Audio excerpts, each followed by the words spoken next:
Bonjour à tous et bienvenue dans mes petits papiers. Je suis Judith, démonstratrice Stampin' Up, et je vous retrouve aujourd'hui pour réaliser cette boîte qui va me servir pour envoyer un cadeau à une tante que j'adore et qui aime beaucoup la musique.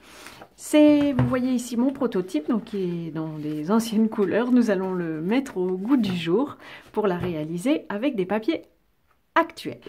Pour réaliser cette boîte, j'ai découpé un papier cartonné qui mesure 18,2 cm. Les virgules 2 sont importants pour que ce ne soit pas trop compliqué de glisser le CD dans la pochette. Donc 18,2 sur 16,7 cm.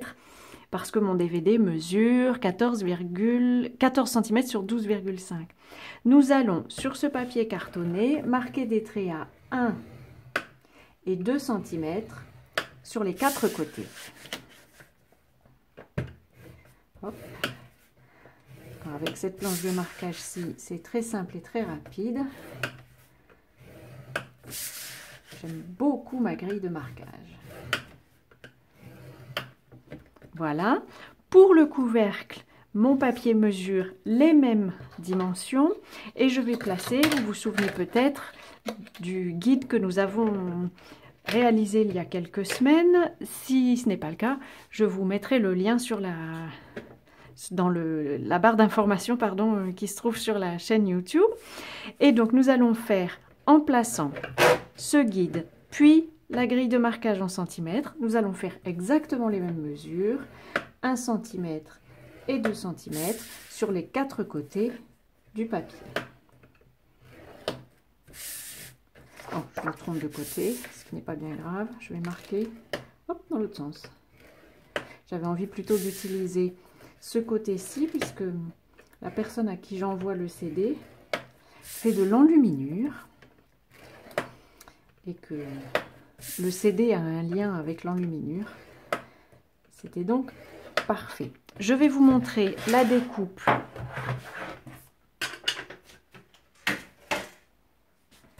Je vais vous montrer la découpe sur une des deux pièces. En fait, je fais la découpe avant de faire les plis. Ça a son importance après pour les languettes. Je vais juste vous marquer les traits que nous avons ici. J'espère que vous allez les voir. Je ne suis pas sûre. En tout cas, vous voyez les épaisseurs. Je vais vous montrer du coup comment je découpe. Je découpe ici en biais jusqu'au premier pli, puis tout droit jusqu'au deuxième.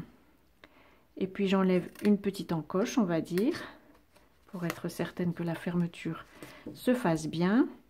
Ici, je découpe le long de tout le pli et je découpe un peu en biais ici. Je vais donc obtenir cette forme-ci sur les 4 coins.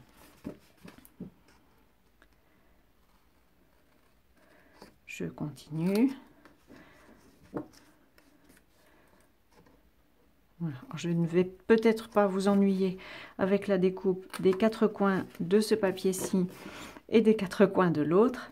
Je fais toutes mes découpes et je vous retrouve juste après. Je vous retrouve après avoir fait toutes mes découpes sur les deux parties et après avoir même encollé la base, puisque de toute façon je vais vous montrer comment j'ai procédé avec le couvercle. J'ai ensuite, après mes découpes, encollé les languettes qui se trouvent le plus à l'extérieur. Donc si on arrive à voir, j'espère, vous voyez ici, on a le rectangle central, une bande ici, c'est la bande la plus à l'extérieur que j'ai encollée côté envers. Je vais faire la même chose sur le dernier côté qui me reste. Voilà. Et voici comment je procède. En fait, je commence à décoller une partie de ma languette. Je me trompe de côté, je commence ici. Je commence à décoller une partie de ma languette. Voilà, près de la languette d'attache ici. Je la place au bon endroit et je commence à refermer cette partie-ci. Une fois que je suis certaine d'être bien positionnée, je tire sur la languette et je place bien la bande et je continue de la même manière sur les 4 côtés. Alors ici j'en ai mis un peu plus, donc je le rabats. Je remonte ma languette, je place toutes les parties de ma boîte, je referme le côté et une fois que c'est bien positionné, je tire sur la languette.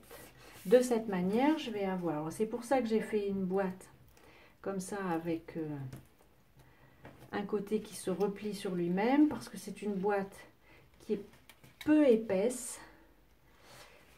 Et du coup, on a le fait de doubler le côté donne un peu de stabilité, un peu plus de stabilité à la boîte. Et donc, pour le dernier côté, je procède de la même manière. Je place le côté et je tire sur la languette.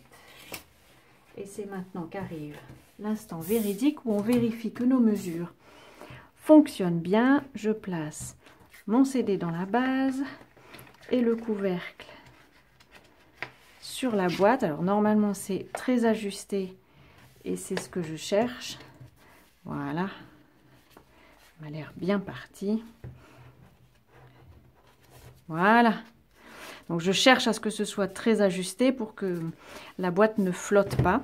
Et effectivement, c'est bien ajusté, ça tient bien, ça ne flotte pas, mais ça convient.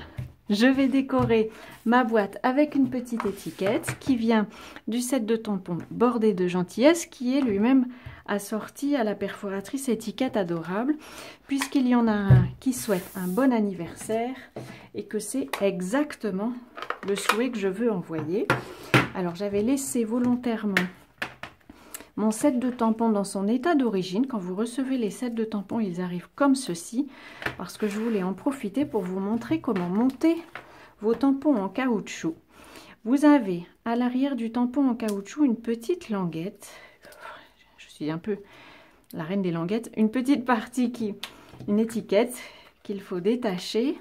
Et ensuite, il faut détacher sur la plaque d'étiquette qui accompagne le set de tampons. Il faut découper le même système. Prendre bien garde de poser le tampon évidemment dans le même sens que votre étiquette que vous avez placée dessus. Et c'est là qu'est l'instant parfois un peu compliqué. Il ne faut pas se tromper. Une fois que c'est posé, c'est définitivement collé. Donc en général, je surveille au moins 2 côtés de mon tampon. Voire le mieux, c'est de placer sa tête bien au-dessus. Mais là, je ne voudrais pas mettre ma tête devant vous. Une fois que vous avez bien appuyé dessus, là, vous ne pourrez plus l'enlever. L'étiquette s'est collée sur votre tampon. Et c'est ça qui me permet de bien voir l'endroit où je tamponne. Et c'est quelque chose que j'adore depuis les nouvelles étiquettes de tampons qui datent même pas d'un an. J'ai choisi un tampon encreur Pointe Pacifique parce que c'est une des couleurs qui se trouve sur ce papier-ci.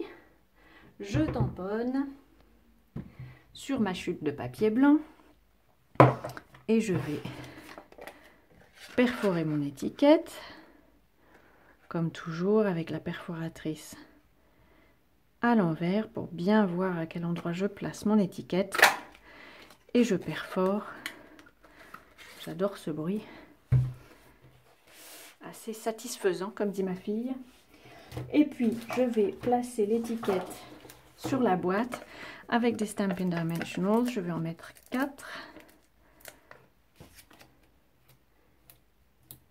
et voilà, je vais la placer un peu sur le côté. Voilà, j'ai maintenant un boîtier cadeau pour ma tante qui va recevoir son DVD dans une boîte décorée. Je trouve que ça apporte quand même quelque chose au cadeau. J'espère que cette idée vous aura inspiré. Alors, les boîtiers de CD ne sont pas toujours simples parce que les CD ne mesurent pas tous exactement, surtout les Digipack ne mesurent pas tous exactement les mêmes dimensions. Mais a priori, vous devez pouvoir vous en inspirer quand même pour la plupart des Digipack. J'espère que ça vous servira, que ça vous inspirera. Si vous souhaitez acheter certaines des fournitures, le lien vers ma boutique se trouve en dessous de la vidéo. Je vous souhaite, avant notre prochaine rencontre créative, de passer de belles journées créatives et je vous embrasse. À bientôt!